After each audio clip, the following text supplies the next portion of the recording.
Under Emmanuel Macron's presidency, the French government has spent over 2.4 billion euros with consultancy firms. For around 4 months, the French Senate investigated the government decisions and concluded that consultancy use has become, quote, a reflex for the government, and that the consultancy firms have been involved in most of France's major reforms. The Senate report shows that the government bolstered its budget from 379 million euros in 2018 to almost 894 million last year. One US firm in particular has drawn the attention of senators. McKinsey, based in US Delaware. The Senate has seized documents from the Ministry of Economy showing the firm avoided taxes for nearly a decade. Our observations are clear. The firm hasn't paid any corporate taxes in France for about 10 years. This is the result of a tax-saving scheme structured in Delaware, a well-known fiscal paradise in the United States. Last week, the Senate said it would also launch legal action against the firm on suspicion of false testimony, as one of its representatives said the company had paid taxes in France.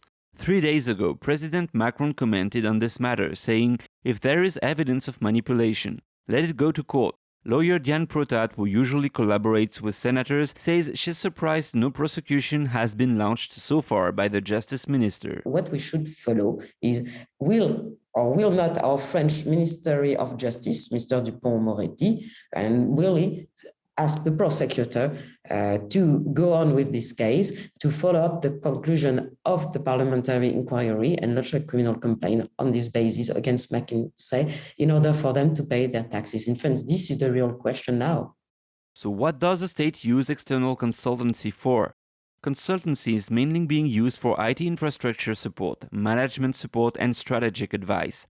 The Senate said the consultancy sector is adopting a strategy of predatory influence towards the government and also points out the potential risk from sharing crucial information with these firms. They have access through that to documents which should be secret and protected.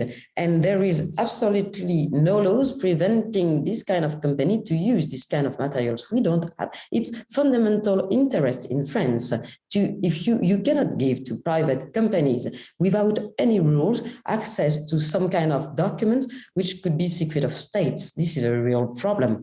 In the case of US consultancy firm McKinsey, the Senate identified a potential conflict of interest due to its other clients, and one in particular might raise concern. The president of McKinsey's sister firm in France, Victor Fabius, is no other than the son of the president of the Constitutional Court, Laurent Fabius.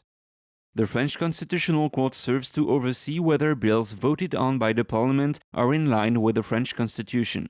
Firm McKinsey was consulted on the management of the COVID crisis, including the vaccination campaign in France, while the Constitutional Court, with its tie to McKinsey, approved all additional bills related to the crisis. According to Protat, this is a problem under the system of check and balances within the French state. Of course, there is a conflict of interest because, of course, the French government knows that Mr. Fabius is the president of the Conseil Constitutionnel and knows that his son is a director of McKinsey. So maybe the French government, in order to preserve checks and balances, should have asked another firm. After the Senate started its investigation in December, the French government announced it was putting itself on a consultancy diet. Lawmakers, which say the move comes too late, are suggesting implementing tougher measures and are drafting a new bill to do so. David Vives, NTD News, Paris.